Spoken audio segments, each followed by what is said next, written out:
Bună seara, dragii mei, sunt Ela, Tarotella, cu o foarte scurtă prezentare, înregistrare.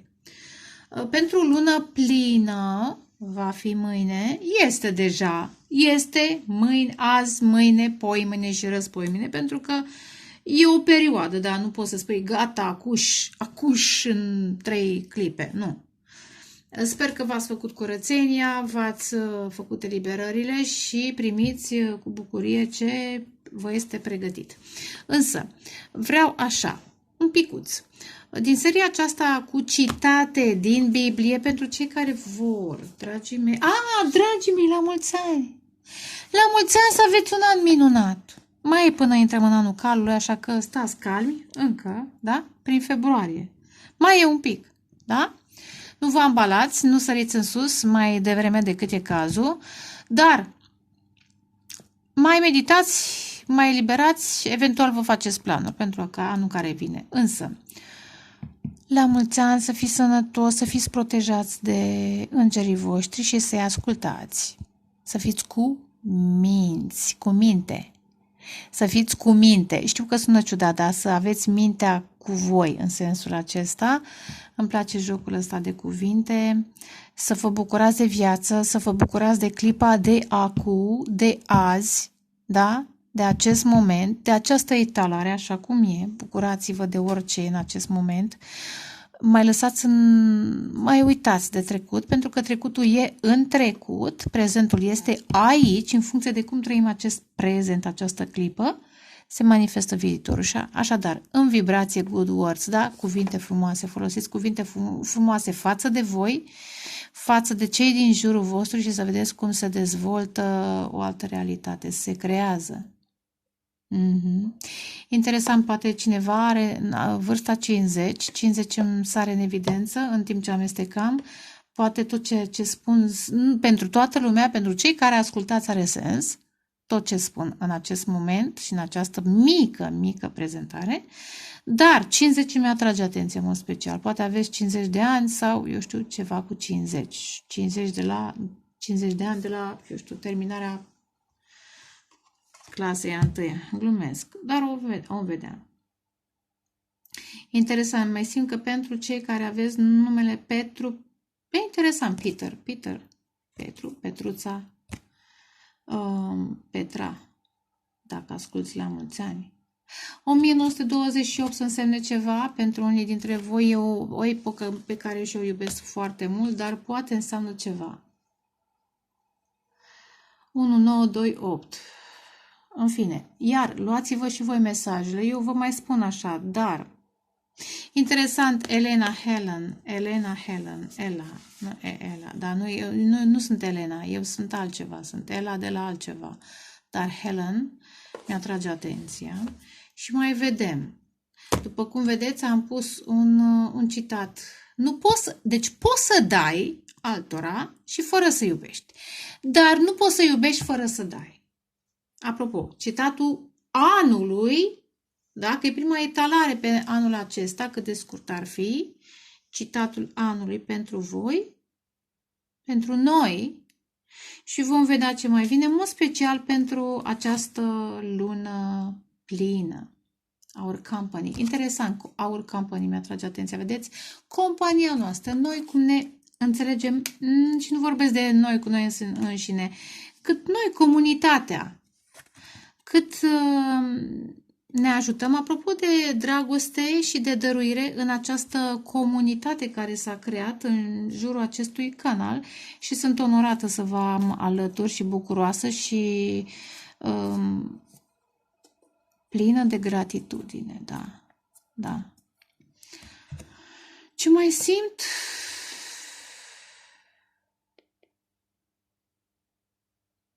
Da, Petru. Piatră.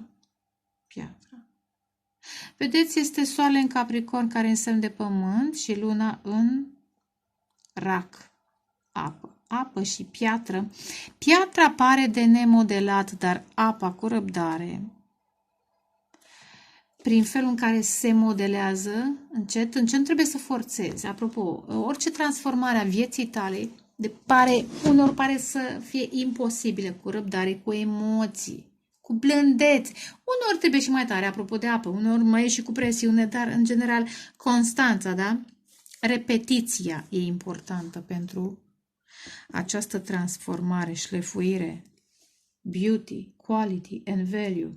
Iar mi-atrag atenția aceste cuvinte, da? Frumusețe, calitate, valoare. De meditat la aceste cuvinte astăzi, mâine, zilele astea, eventual pentru a manifesta această lună plină.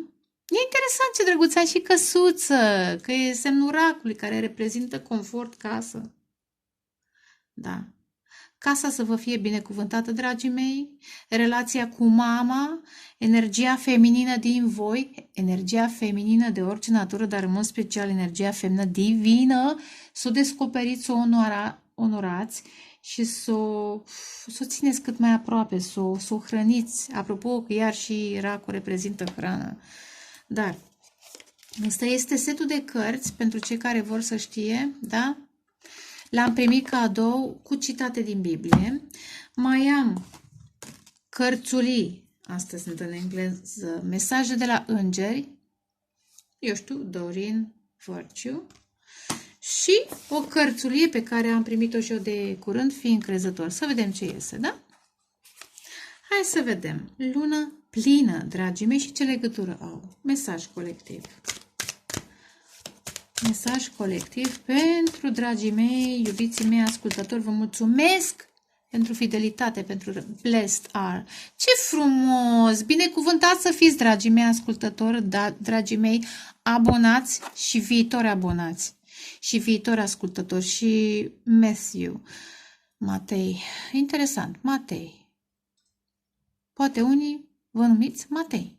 Dar 5, 8, 9. 5 este marele preot, 8 este puterea, transformarea și 9 eremitul. 9 anul care s-a terminat, care a fost cu mari transformări, 5 tradiție versus adevărata credință, dar schimbări care au dus la transformări majore și vă ajuta să încheiați acest ciclu. Lung, greu, dar necesar. Binecuvântați sunteți sau sunt cei cu inima pură. Cred că sunt din fericiri. Ați putea să citiți, să recitiți, chiar în toate fericirile, că sunt minunate. Pentru că ei, dragii de voi, pentru că ei vor vedea pe Dumnezeu. Binecuvântați sunt cei care fac pace, pentru că ei vor fi chemați copiii lui Dumnezeu. Dragii mei, măi, are you crazy?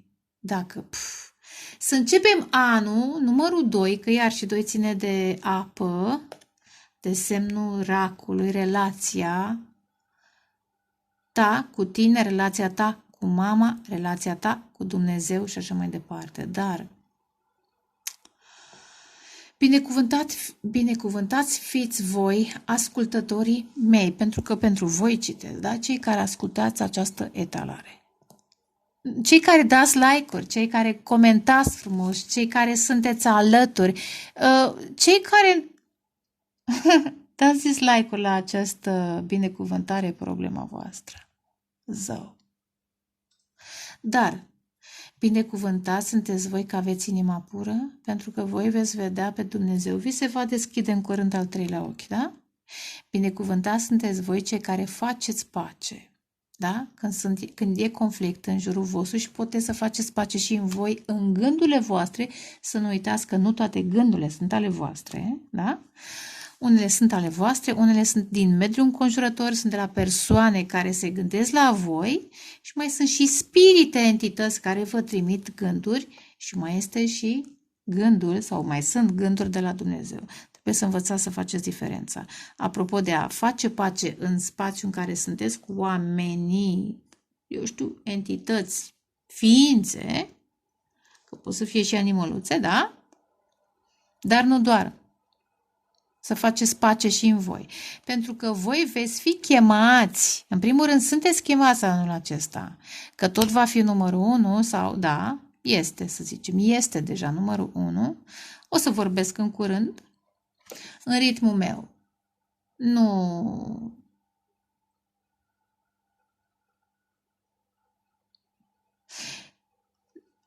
nu intru în panică la început anul, o să vorbesc în curând despre acest an din perspectiva mea. Deci, voi veți fi chemați copii al lui Dumnezeu. Deja sunteți chemați. Să nu vă mai vedeți robi și roabe, ci copii al lui Dumnezeu. Frumos mesaj. La capătul setului de cărți. Întâi, interesant că e anul cu numărul 1, Ioan. Urmează și Sfântul Ioan. Sunt niște confirmări, da? Vedeți ce e frumos? 4 și 16. 4 este controlul, dorința de control, împăratul, sistemul și 16, turnul. Da? Vă treziți în această... Eventual 4 este și casa, e casa a patra a racului, dar hai să continui ideea, da? Vă treziți din sistemul în care sunteți, din programele în care ați fost crescuți, educați și vă regăsiți identitatea, personalitatea, ființa. Eram să zic eternă pentru cine vrea să fie copil al lui Dumnezeu, da? Dar 4 și 16, casa, apropo de casă, evenimente neașteptate în casă. În ce sens? Poate schimbați ceva în decor, că tot am vorbit despre frumusețe, beauty, quality and value. Da? Frumusețe, calitate și valoare, dar iar ar putea să fie și trezire referitor la zona de confort în care v-ați obișnuit să stați, casa, ce înseamnă casă, stabilitate și altceva, o reconsiderare. Dar, continui.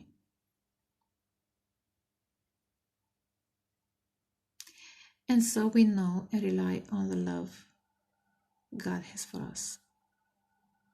Așadar, noi știm și ne... Deci, we know, știm, nu că avem credință, știm deja, pentru că am experimentat de atâtea ori încât știm. Și ne putem baza pe dragostea pe care Dumnezeu o are pentru noi. Da? Noi nu cred că Dumnezeu mă iubește. Știu. E deja o mare diferență.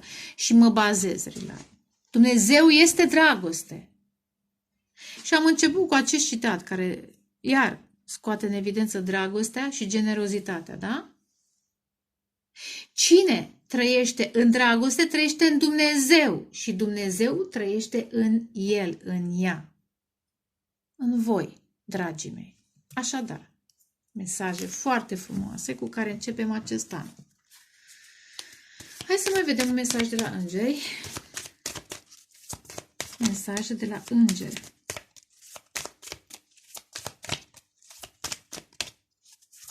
Interesant, uite, tot îmi apare chestia asta.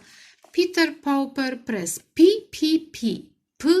P. Nu știu ce număr reprezintă. R parcă e 9, P este 8 în numerologie. P. Pace, prosperitate, ia mai zi. Pace, prosperitate și ce mai vreți voi să adăugați? Ia, chiar jucați-vă un pic cu acest P. Puteți să creați un joc de cuvinte. Pace, prosperitate și protecție. Asta e orarea mea, da? Mulțumesc, dragii mei. Vă pupă, mama. Vorbesc și eu cu îngerii mei, ghizii mei spirituali și îngerii mei, dar dacă vreți să adăugați altceva la acest P, aș fi chiar curioasă. Ce mai găsiți voi? Eu am de găsit mesaje de la îngeri. Hai.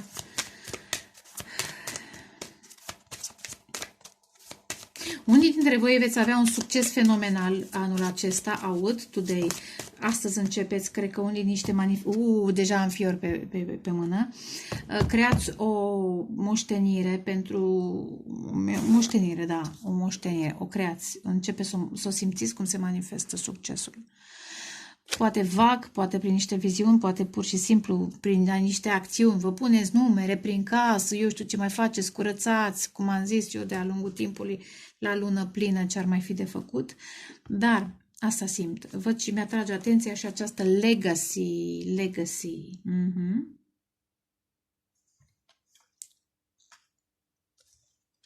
Asta nu știu de unde a venit. A venit. Oh, ce frumos! Astara, care înseamnă stea. Vedeți ce frumos? Activați-vă lumina din voi. Conectați-vă la stelele din care ați venit. Unii dintre voi știți bine că ați venit de prin stele. Dragii mei ascultători, meritați ce este mai bine. Ce este mai bine, ce este mai bun, da? Atingeți stelele. cu visele voastre și dorințele voastre și nu vă compromiteți. Îndrăzniți cei mai sus, ce în aparență pare imposibil, îndrăzniți și veți vedea. Iar veți vedea, pentru că stea luminează. Veți vedea întuneric și veți fi văzuți. Ce frumos! Așadar, să aveți vise cât mai ambițioase și cât mai înalte. Și nu e vorba de ambiție, de asta așa. Vise înalte, de vibrație înaltă.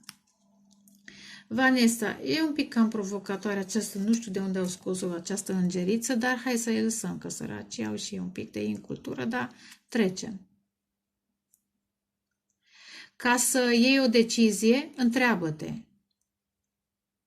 Care, fiți atenți, da? Apropo de ambiții, de dorințe, de vise, ca să alegeți ce mai bun, întrebați-vă. Care drum mă aduce mai aproape de scopul meu divin? Uite așa, depistați, da?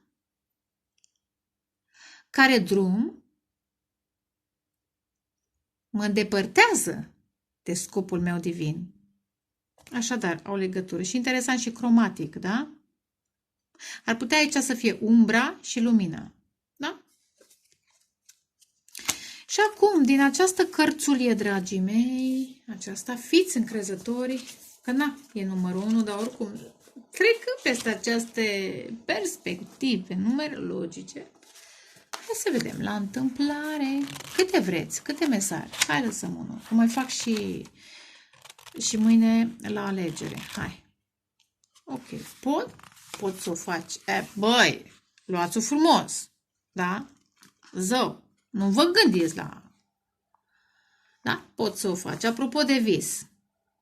Meriți cei mai buni? Atinge stelele cu visele și cu dorințele tale. Poți să o faci. Apropo de imposibil. Poți să faci ce-ți propui.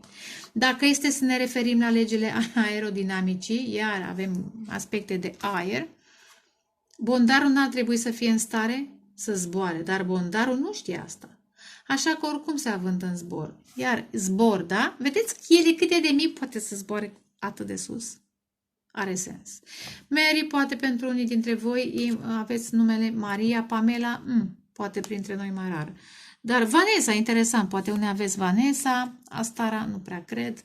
Dar Ash, interesant, simt, apropo de Ash de cenușă, parcă Ash e cenușă, nu? Și vorbim despre zbor imposibil, transformare, că avem aici, era mai devreme un 8. Aici 5, 8 și 9, transformare, da? Un Phoenix, da?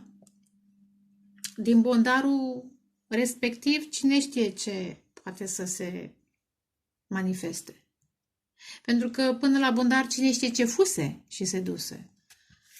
Ia uite, ce frumos. Nu contează ce simți. Ridică-te, îmbracă-te și arată-te, dragii mei. Regina, fiți regine, fiți regi. Ce frumos, 1956, poate sunteți născuți în 1956, dar nu obligatoriu, sau 1950, poate sunteți mai în vârstă, dar nu contează, dar nu obligatoriu, dacă nu sunteți atât de în vârstă, ignorați acest număr. Însă, Sir, Regina, bărbați, femei, orice ați fi, măi, probabil că un mesaj este special pentru câteva persoane, unele persoane care s-au izolat, care sunt depresive, au trecut printr-un, poate chiar un revelion mai singuratic, mai cu probleme. Nu contează ce simți. Ridică-te, îmbracă-te, arată-te și pe urmă ți se va schimba starea. Da? Nu cred că aceste două mici cuvinte nu pot ar trebui să te oprească. Deci nu pot. Nu te opresc. Dacă nu ai experiența adecvată să-ți atingi țelul, iar să-ți atingi țelul, steaua, ce frumos, ce legături, vedeți? Găsește altă cale să o faci. Dacă n-ai experiență, găsește altă cale. Credința, imaginația, pur și simplu acționează și vei vedea. Dacă e acțiune greșită, te va corecta Dumnezeu și încet, încet vei vedea, dar ai și răbdare. Da? Trei, ba chiar mai multe mesaje foarte interesante. Sper că v-a plăcut. Ne reauzim în curând. Vă pup, vă doresc dragoste, pace, creștere spirituală. Ceau, ceau!